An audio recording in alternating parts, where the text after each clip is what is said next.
सो hello students. Last class में हमने discuss करा था रिक्रूटमेंट क्या होता है। Today we are going to discuss what is selection. Selection क्या होता है।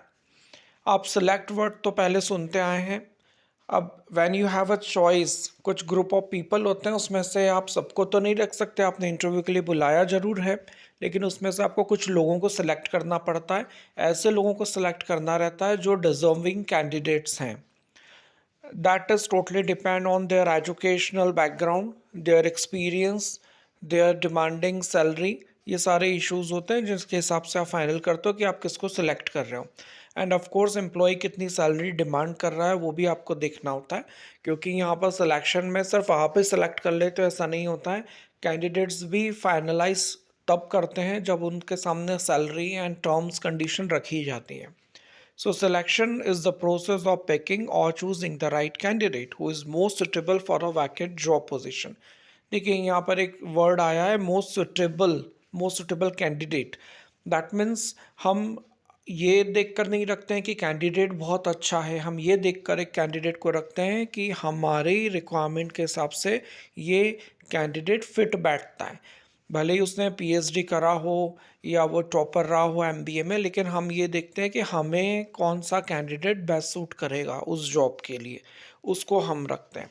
अदर वर्ड्स में देखें तो selection can also be explained as a process of interviewing the candidates and evaluating their qualities which are required for a specific job. उसने MBA in finance करा है and we want MBA in marketing, तो हम उस candidate को select तो करेंगे नहीं जिसका अदर देन मार्केटिंग है, क्योंकि हमें तो मार्केटिंग मैनेजर की पोस्ट के लिए वैकेंसी फिल करनी है। तो हम उसी कैंडिडेट को रखेंगे जो हमारी क्वालिफिकेशन में, हमें जितना एक्सपीरियंसड चाहिए, हमें जितना उसका बैकग्राउंड जिस तरह का चाहिए, एक्सपीरियंस चाहिए, हम उसी कैंडिडेट को सिलेक्ट करेंगे। Then, the selection of a right applicant for a vacant position will be an asset to the organization। क्योंकि एक बार आप जब एक एम्प्लॉय को सिलेक्ट करके ले आते हो, then it is a very long process. उसका इंडक्शन कराना होता है, उसकी ट्रेनिंग करानी होती है, then it takes time to fit in organisation. उसको भी हमारे यहाँ के एनवायरनमेंट में फ़िट होने में टाइम लगता है, एडजस्ट होने में टाइम लगता है, और फिर उसके बाद में ही जाकर वो परफॉर्म करना शुरू करता है। वो ऑर्गेनाइजेशन के जो ऑब्जेक्टिव्स होते हैं, एम होता है, उसको फुलफिल कर पाता है। सो अगर हम देखें तो different authors different selection in different ways. कुछ हम डेफिनेशंस ले रहे हैं। Employee selection is a process of putting a right applicant on a right job. मतलब जैसे मार्केटिंग का पर्सन है तो उसको मार्केटिंग के जॉब में ही रखेंगे। फाइनेंस स्पेशलाइजेशन के साथ आया है तो उसको अकाउंटेंट या फाइनेंस मैनेजर की पोस्ट में रखेंगे। एक डेफिनेशन और ले लेता हूँ। Selection is a process of identifying and hiring the applicants for filling the vacancies in an organisation. तो सिलेक्शन एक इस तरह की प्रोसेस है जिसमें हम लोगों को आइडेंटिफाई करते हैं एंड देन लोगों को हम हायर करते हैं उस वैकेंट पोस्ट को फिल करने के लिए। And one more thing, recruitment जो हमने डिस्कस करा था पिछली क्लासेस में, तो रिक्रूटमेंट जो होता है वो पॉजिटिव प्रोसेस बोली जाती है और सिलेक्शन नेगेटिव प्रोसेस बोली जाती है।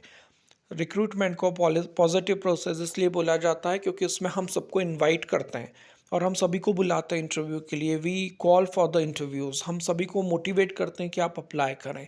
That's why that is called positive process.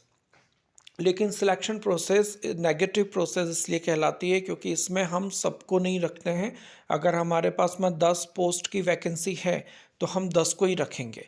भले ही इंटरव्यूज़ के लिए रिक्रूटमेंट ड्राइव में 1000 लोग आए थे, हम सबको तो नहीं रख सकते, उनमें से कुछ को सिलेक्ट करना पड़ता है। तो वो डिपेंड करता है कि कितने कैंडिडेट्स हैं और कितने एलिजिबल हैं पोस्ट के लिए, कितने डिज़र्व करते हैं। इसलिए सिलेक्शन प्रोसेस को नेगेटिव प्रोसेस भी बोला जाता है क्योंकि 1000 में से हमें सिर्फ 10 लोगों को रखना है। Then what are the importance of selection? Selection is an important process because hiring good resources can help in increase the overall performance of the organization। आपने अगर सही लोगों का चयन करा है, सिलेक्शन करा है, तो उन कैंडिडेट्स को आप काम पे लगा देते हैं, आप रिक्रूट कर देते हैं उनको, और वो फिर कंपनी में लॉन्ग टर्म के लिए जुड़ जाते हैं मोस्टली, और फिर उनको आप रिटेन करते रहते हो। लेकिन अगर आपने गलत लोगों को ही सिलेक्ट कर लिया है, राइट कैंडिडेट नहीं है, तो फिर सिलेक्शन के बाद में उनका ट्रेनिंग देने के बाद भी वो इतना परफॉर्म नहीं कर पाएंगे एंड देन वो परफॉर्म नहीं करेंगे तो उनका परफॉर्मेंस पुअर होने के कारण ओवरऑल कंपनी का परफॉर्मेंस भी गिरेगा। Then they will be dissatisfied. अगर उनका परफॉर्मेंस अच्छा नहीं है, आप उनका इंक्रीमेंट नहीं कर रहे हो, तो वो भी डिससेटिस्फाइड होंगे और ओवरऑल कंपनी में एक negative environment will be created. तो ऐसा सिचुएशन ना हो उसके पहले ही हम कोशिश करते हैं कि राइट कैंडिडेट को ही हम सिलेक्ट करें, जिससे कि लॉन्ग टर्म में वो हमें बेनिफिट दे सकें। There are advantages of selection as well. Like first is it is cost effective and reduces a lot of time and effort. मतलब ऐसा सिलेक्शन प्रोसेस होना चाहिए जो खर्चीला ना हो, जिसमें कॉस्ट कम से कम आए, जो टाइम कम से कम ले, जिसमें हमें बहुत ज़्यादा हमारे एचआर मैनेजर्स को एफर्ट्स नहीं लगानी पड़े। देखिए, अगर हम बढ़िया होटल में जाकर इंटरव्यूज़ ले रहे हैं, कैंडिडेट्स को दूर दूर से बुला रहे हैं, उनका आने जाने का ट्रैवलिंग अलाउंस भी दे रहे हैं, बहुत सी कंपनीज देती हैं, तो वो बहुत खर्चीला हो जाएगा। It will be very costly for us. And organisation अगर मिडिल लेवल की है, छोटी या स्मॉल साइज इंडस्ट्रीज़ हैं, तो वहाँ तो ये खर्चा हम बेयर नहीं कर पाएंगे। तो एक अच्छा सिलेक्शन प्रोसेस ऐसा होना चाहिए जो कॉस्ट इफेक्टिव। एग्ज़ाम में आपको आता है like what is the best selection process, तो उसमें ये एडवांटेजेस भी आप एग्ज़ाम में लिख सकते हो। Second is it helps avoid any biasing while recruiting the right candidate. हमें ऐसा सिलेक्शन प्रोसेस लेकर आना चाहिए जिसमें किसी भी तरह का बाइजनेस ना हो। ये ना हो कि हमारा कोई कज़न है या हमारा भतीजा है, भांजा है, जिसको हम इंग्लिश में नेपोटिज्म बोलते हैं, भतीजावाद, वो नहीं होना चाहिए। अगर हम अपनी पहचान वालों को रख लेंगे, भले ही वो अच्छा परफॉर्म नहीं कर रहे हों, या रिकमेंड के थ्रू कर लेंगे, किसी नेता का, विधायक का फ़ोन आ गया कि भाई मेरा बेटा है, भतीजा है, उसको रख लो, उसको सैलरी भी ज़्यादा देना पड़ रहा है, देन वो परफॉर्म नहीं कर रहा है, देन जो एम्प्लॉयज़ परफॉर्म कर रहे हैं, तो इन दोनों में आपस में इश्यूज़ होंगे, कॉन्फ्लिक्ट होंगे। तो वो नहीं होना चाहिए, बायस फ्री सिलेक्शन होना चाहिए। Third point, it helps eliminate the candidates who are lacking in knowledge, ability and proficiency. हमें ऐसे लोग, ऐसा फिल्टर वाला सिलेक्शन प्रोसेस होना चाहिए जिसमें हम उन लोगों को फिल्टर करते जाएं, एलिमिनेट करते जाएं जिनमें नॉलेज नहीं है किसी फील्ड का, या हम जिस फील्ड में काम कराने वाले हैं वो कैपेबल नहीं है, प्रोफिशेंसी नहीं है, प्रोफेशनलिज्म नहीं है, एक्सपीरियंस उस फील्ड में नहीं है। तो ऐसा सिलेक्शन प्रोसेस होना चाहिए जिसमें हम इन सारी चीज़ों को एलिमिनेट कर सकें और राइट कैंडिडेट को ही फिल्टर करके आगे ला सकें। Fourth point, it provides a guidance to evaluate the candidates further through strict verification and reference checking. Generally selection process ऐसा ही होता है जिसमें हम कैंडिडेट्स को 360 डिग्री में एनालिसिस कर सकें, मतलब हर तरीके से एनालिसिस करें। जनरली कंपनीज में डॉक्यूमेंट्स वेरिफिकेशन होता है कि एक्चुअली उसके डेटा फेक तो नहीं है, डॉक्यूमेंट डिग्रीज वगैरह फेक तो नहीं है। देन हम ये भी देखते हैं कि उसमें एबिलिटी है कि नहीं। उसके अलावा उसके रेफरेंस चेकिंग होते हैं। जब आप रिज्यूमे बनाते हैं तो रिज्यूम में सबसे नीचे आप मेंशन करते हैं रेफरेंसेस।